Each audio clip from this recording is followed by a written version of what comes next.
worn the cloth that I've worn the metal on his chest that I've worn, and has endured the kind of prosecution that would bring most people to their knees, and yet he's maintained being a fighter. You guys have asked, Alpha, where in the world is Sean Taylor? Well, Sean's back, folks. 2 shows, one tonight and one on Tuesday. But before we get into the details of that, let's bring on tonight's guest, the gentleman you really want to hear from, retired Deputy Chief Sean Taylor, my brother from another mother. How you doing, bro?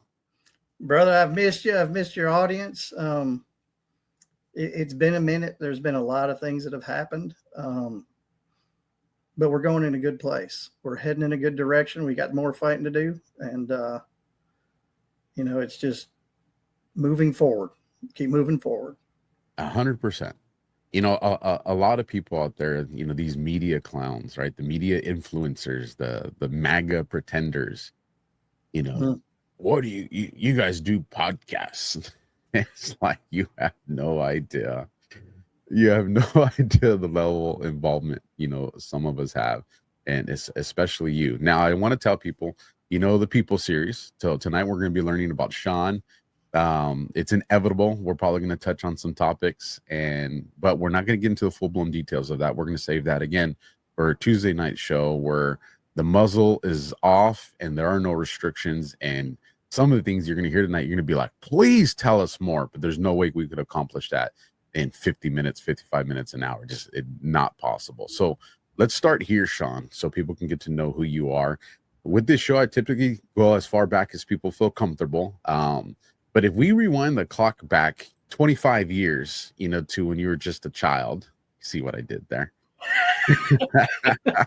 Boy, if I went back to that age, I'd be, Lord. That's some fresh white and gray you got there. Yeah. If we go back to young Sean Taylor, what was that like? What part of the country you grew up in? Like, what was family life like? What was little Sean like? So, my immediate family was in Michigan. They were big Harley people and rode with different MCs. So I kind of grew up around that. And it was a blue collar General Motors family. Well, real quick for our audience, that's like MCs. What are MCs? Aren't those like DJ guys? No, those are motorcycle clubs. Not all of them are bad. Not all of them. And that's where loyalty, honesty, and all of that were really instilled in me, and the work ethic. And you don't stop. You follow through with anything that you've started, and you follow through until the end.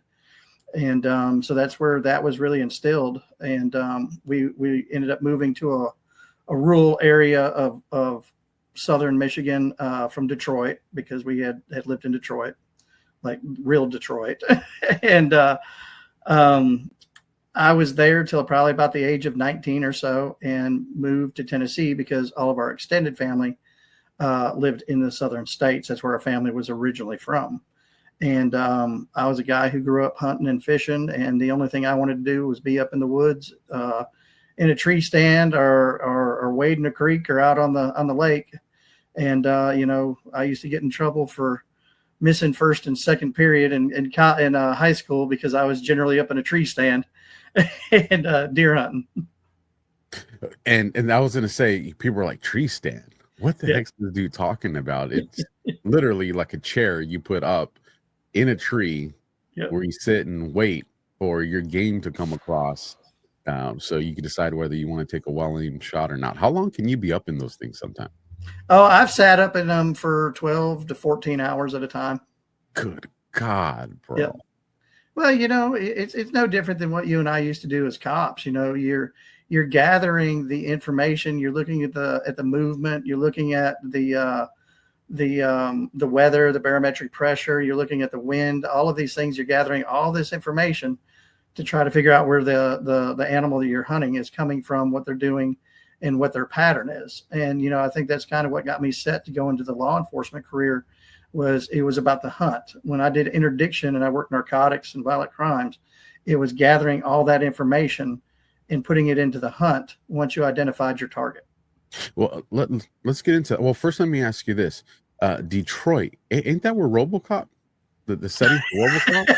It is, That yeah. Now you're really showing our age. I'll just hey, listen. RoboCop was badass, man. Oh yeah, And I'm talking about the original one, not this fancy shit that they came no, out with where they put yeah, carbon fiber on them and all that. No, I'm talking about yeah. the dude that looked like he was made out of Pepsi cans. That was legit. I seen this meme a few days ago, and it says if you think you got, it was a picture of RoboCop, and it was him as the regular Detroit PD, and then him as RoboCop.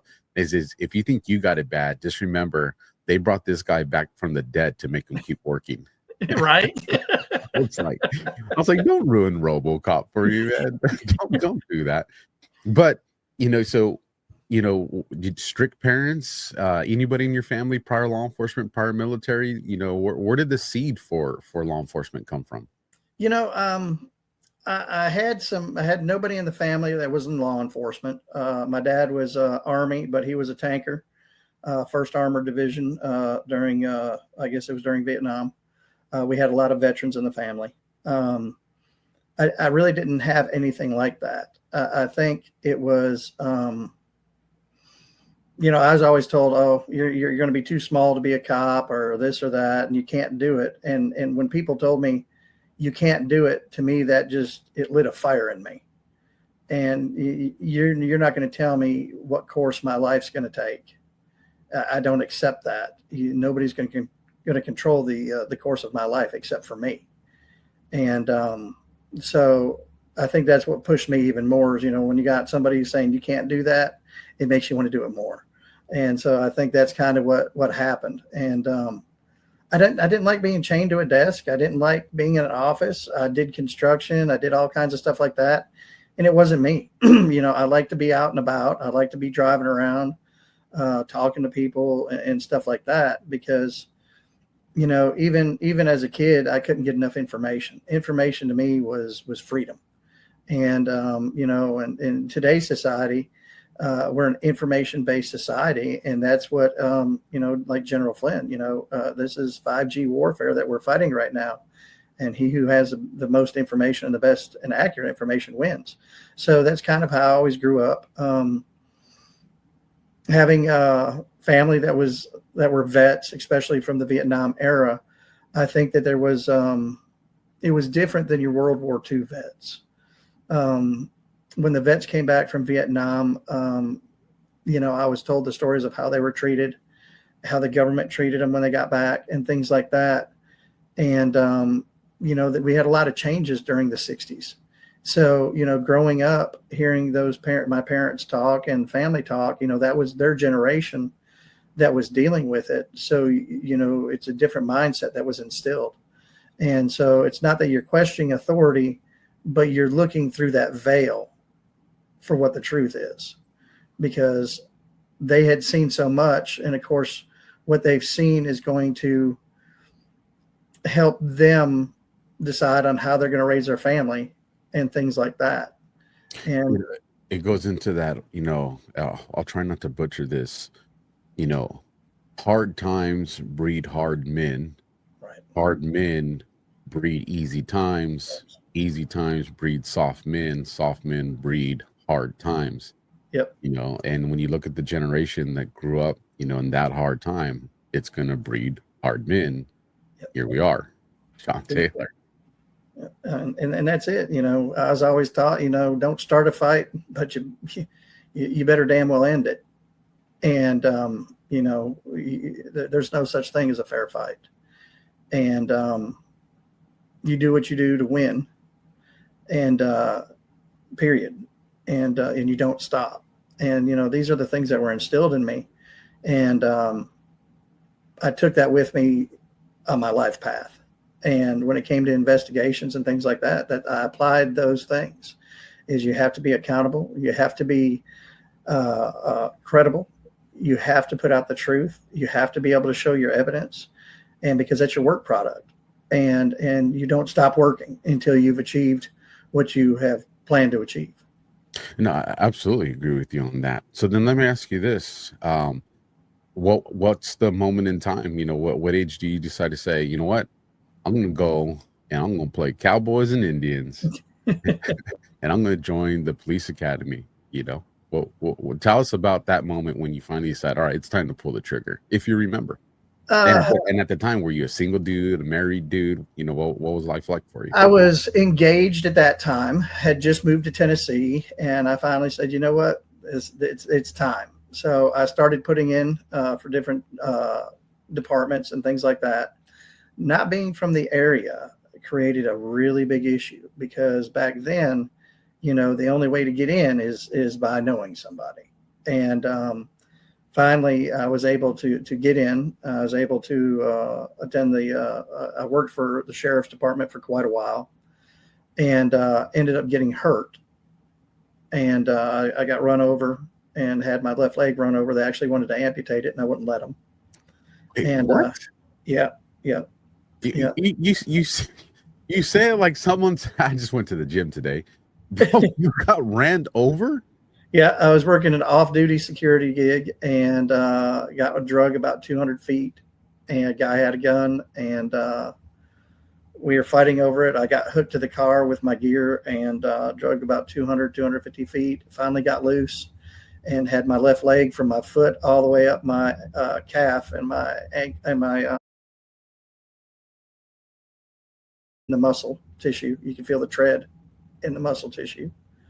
And they took me to Vanderbilt. They were talking about amputating my leg if they couldn't get a pulse on it because I had compartment syndrome, soft tissue injury, where everything had swelled up. And I was like, nope, you ain't taking the leg. And I literally got a set of crutches and I checked out against medical advice. And AMA yeah. for anybody who's unaware of that, Yeah. Sign here, sign here, sign here, sign yeah. here. Yeah. Yeah. And I went to my personal doctor the next day and he treated me. I was on a cane for about 13 months and I thought I was out of law enforcement. Like I'd never be able to go back, and took a job at a big box store for construction stuff. And one of the guys I worked with was a police officer at the local agency. And he's like, why don't you apply at least for the reserves? So I did. And then before we go too far from there, let's rewind. I want to go back to the academy days. What? Well, actually, when I first came down here to Tennessee, they really didn't have a mandate for the academy. So it was just very old. Yeah, right. You're old. And there was no real mandate. As a matter of fact, one of our sheriffs used to say the academy will ruin a good officer. So it was OJT for you then. Yeah, it really was. And so when I ended up going to work at this other agency my buddy was at, that's when I ended up having to go to the academy. And I was nervous because of my injury that I'd had. Am I going to be able to do the running that I need to do? Because it took its effect on my body. And so I worked out as hard as I could, and ate right, and went to the academy. And it really wasn't that difficult, to be honest with you, because I knew it was a mind game. They just try to mess with you. We had quite a few people, not make it the first day to just grab their bags and left. Crazy, right? Isn't it crazy the stuff that you're like, that made you quit? Yeah. It's like, okay, if you can't handle that, you're in trouble. And I used to think that. I used to be like, you joined up for a job where you can die. Yeah. Like that's a real possibility. You're gonna like the shit everybody's running from, you're gonna chase it. Yeah, exactly. And that made you quit? Yeah. Like you got somebody yelling at you. Yeah, who cares? You didn't think this through. Exactly. The worst part was that, we are in full dress uniform and they're smoking us, jumping jacks and burpees and push-ups and sit-ups and, everything else and the running. And to the point, I remember one of the instructors walking by and he said, take a knee. And I was like, I'm fine, sir. He said, I said, take a knee. He said, you're waving like a flag. Cause I was just, but I wasn't going to quit. That's just not who I am. It was good. It was a good experience. It was a good positive experience. And as you're going on through the different weeks, you can see them starting to soften up on you a little bit more, because they've gotten rid of the people they kind of want to get rid of, that they knew were going to be, problems that, were a little soft or whatever. And then the people who couldn't pass the tests. And, when it came to law, they drilled the constitutional law into us. And criminal. Let me interrupt you here for a second, because I want the audience to understand this, because I can tie this into like real life right now. Why do you think academies, and this is just your own opinion, speculation, why do you think academies, or even like special units in the military, why do you think they create the front end of these secondary kind of application processes, I guess you can call it? Why do you think they create it in such a manner to force attrition? I've thought about that. They want to get the people out that don't have the fortitude to stick with something. Because let's look at law enforcement. The attrition rate in law enforcement after somebody's been there, how many do we lose after their first 5 years? And so they would rather get them out of the way in the beginning than a department put thousands. Really, you're looking at $100,000 to get a new officer on the street. So let's go ahead and get them out of here now, so that agency isn't wasting that money. We can get somebody in here who really wants to do the job, who's going to listen, who's going to do it right, and put them and do the investment in them. Because you have to remember, this is an investment not only in your municipality, your county, and your state, for each agency. And that's a lot of taxpayer money. And so I think that's the reason why they do that, is to try to get rid of the people, so that the agency doesn't have to keep funding somebody who's not going to do the job. I agree completely. They want to retain the cream of the crop. And the reason I caught you saying that, and I just wanted to tag on it more, is because right now, and you may agree with me on this or you may not, but I think we'll agree. We come from a different cloth. And I see right now, especially within the MAGA movement, a lot of people are just like, don't be divisive. We need unity. We need unity. And listen, unity is important. I understand that, Cope.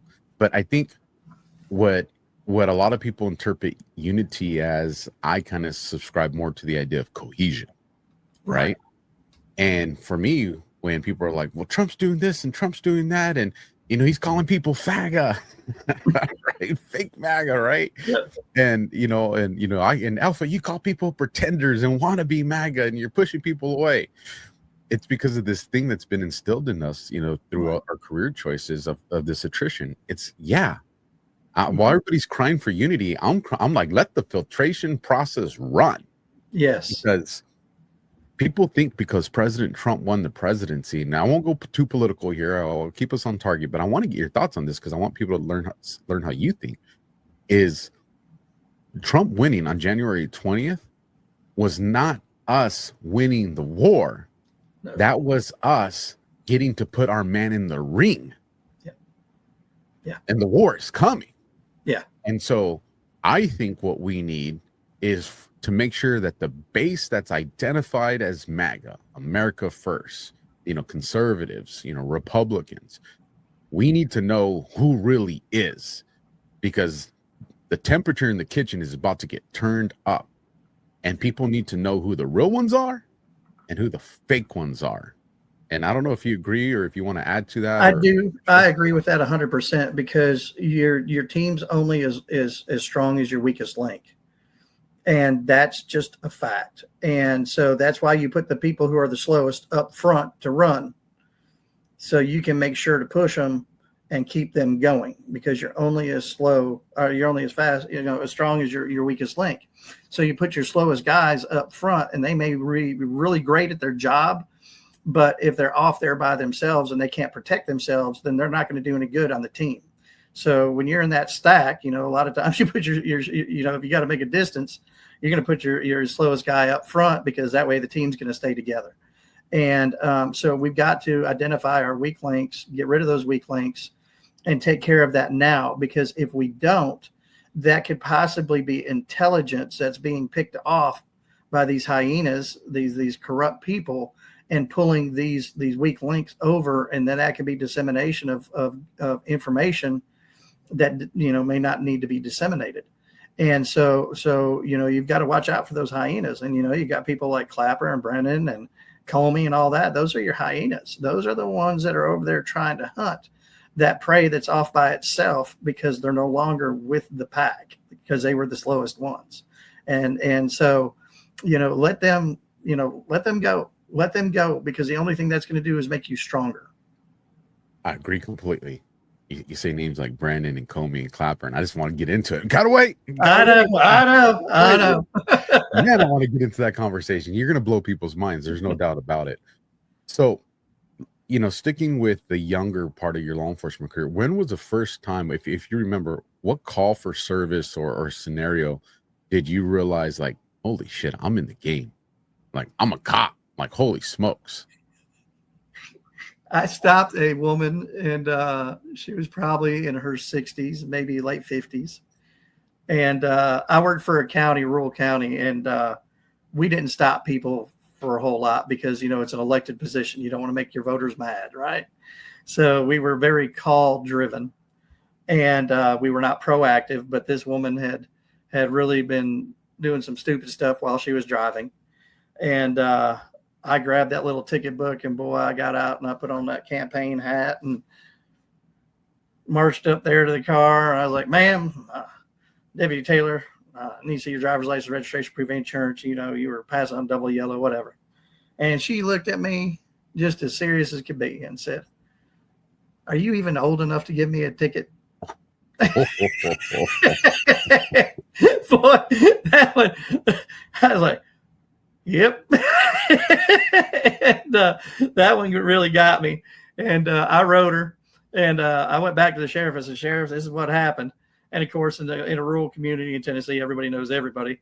So, I never got called to court for that ticket, and I'm sure the sheriff probably did something with it way back then. So that's one of my earliest things I remember was, having her ask me if I was even old enough to give her a ticket, because, back then I had that nice 90210 haircut, and, I had my uniform all tailored, and, had the hidden tailor in my pants. So everything's real tight and nice. All tight. Yeah. And, of course, nowadays you put on that uniform, you're like, hell no, I don't want that thing on. Cause if I get in a fight, I won't be able to breathe. There ain't no way I want that thing snapping while I'm in a fight. Right. Yeah. So that was one of my earliest memories in law enforcement, was that. What was one of the first like scary ones for you?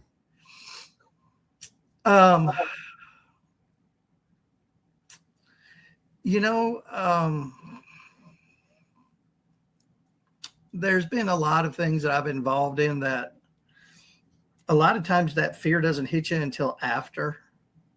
100%. I understand that. And you realize, holy crap, that happened. Like, and one of the stupid ones, one of the very first ones that I had is we had I think it was an officer involved shooting or something of that effect. And we were going down one of the main roads that intersected another main road. And they were both basically 2-lane highways, but that you just had like the turn lane in between the lanes. And we were going through a red light, and I was with another officer who was driving. And this is back when you didn't have to stop for a red light. That your blue light's going, and that siren should have just been enough. And literally, we blew through that. He blew through that 4-way, and he was probably running about 60. And literally, there was another police vehicle running lights and siren. We were heading west to east, and the other vehicle was running north to south. And when I tell you, we missed each other barely, it literally was enough that we felt the back end of the patrol car pull from the other vehicle. And that really, as stupid as that sounds, that really awakened me on the dangers, because people don't realize how many officers die in traffic crashes every year. And we had, just in Tennessee, we'd had quite a few. I think it's the number one cause of death in law Yeah. enforcement is traffic accidents, Yeah. not shootings and stuff like that. It's actually traffic accidents, I believe. It could Yeah. it could have changed, but I think it is. Yeah. And that one really kind of woke me up, like, wait a second, this is real, and so it was one of those minor things that had happened that kind of made me respect it more. Yeah, I have the right to be able to run these lights and siren, but that also comes with a lot of responsibility, and you could really hurt somebody, or you could hurt your fellow officer, or you could die. And I've probably lost, I would say, between 5 and 6 good friends, but 5 to 6 friends on the job from traffic crashes in my career. So when you talk about, afterwards is when you recognize it. But man, that, those in the audience that have ever experienced something are like, yeah, man, I understand. But for those that haven't, hopefully this provides clarity to that. But I remember after my second shooting, they took us down to the California Highway Patrol building. That's where we had to wait for a SHU, or Central Homicide Unit from the Sheriff's Department, because it was my agency and CHP that was involved in it. So they had to have an outside agency that was going to do the homicide investigation. And I remember they separated us. It's crazy how we get treated, like criminals. Yeah. At a time where we need the most support, right? Yep. And I remember, they did their best, to accommodate us, I guess. And it has to be that way. I mean, I can understand and empathize that you're trying to protect the integrity of the investigation, and then I understand that, and I respect that. But man, it comes at the cost. It comes at a cost, and we'll talk about this right now too, of how we don't protect our guys, mentally. Yeah. But I remember him sitting there, and I'm in their lunchroom or break room or both, and they had the TV on, and this all went down probably around midnight. The actual OIS, Mm-hmm. and then hours later, because we're on scene, and then we're over an hour, outside all the way to Scirocco Summit on the way to Arizona to bring us back. And so by this time, daylight's already broken. And I'm sitting in the break room. I'm exhausted, bro. I'm tired. I'm like, you're Monday night quarterbacking everything you did. And it's just like, bro, relax. The dude was shooting at you, like covered, Right. like you're covered on this, but still, that's how much stress it was. It was the night that I got off probation, just to put this in perspective, Sean. Oh man.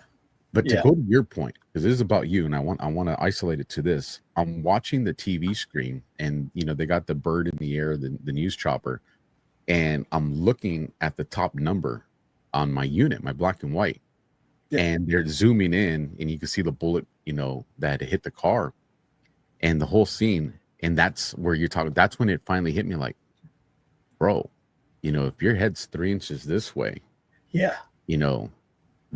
that's you that it hits. Yep.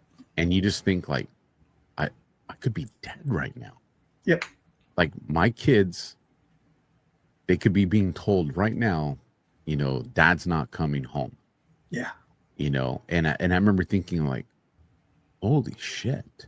Mm-hmm. Like, holy shit. And people say, well, weren't you in the military? Listen, I love the military. The Marine Corps will always be my greatest accomplishment outside of being a father. But superior firepower, superior numbers, big old Navy ships in the water ready to lay waste, superior air power, waiting to drop, big old bombs, if we becoming not superior firepower, in law enforcement. And this because you lived it, one deputy, one cop, one riot. That's it. And so I just want people to understand that when Sean's telling us, that moment where you're like, whoop, you feel the tail end do that number, and your heart does that little pause. You're thinking, like, I could right now be waiting on the side of the road for an ambulance to pick me up in excruciating pain, or even dead, or looking at my partner dead, or we survive and we go look at the other cop car and they're dead, or even telling her, what if that would have been a civilian car? What if that would have been a family? You start running all the what ifs, and it's so overwhelming. and you still got to go through another intersection and do it again. Yeah, exactly. Yeah. You got to go out there. There's no stopping. You have to continue. It's well, let's stick with this, bro. Really haven't had a chance to ask you about all your stories and stuff like that. Well, was there a situation, and it doesn't have to be early on, just any time in your career where you knew going in, like, this one's risky. This is one where, this can really go sideways. Boy, I've had a lot of that. I've done a lot of undercover work and stuff like that. I was one of the only interdiction officers that worked interstate interdiction by themselves. Yeah. And explain for the audience what in a district, I can't even speak right now, what that is, so they understand. And so they understand, like, a brief summary of what that encompasses. So basically, as an interdiction officer, I worked for the state of Tennessee under a district attorney general. And I was trained to sit on the side of interstates and major highways to observe vehicle traffic for any indicators that they may be involved in the transportation of narcotics, illicit cash, weapons, human trafficking, smuggling, and things of that nature. Now pause there. I still can't say it. That interdiction. Interdiction. I got to say it slow. Now, for people to understand the danger of that, I worked in a border state, in Southern California. So we would get the border intel. So out here, our interdiction officers, which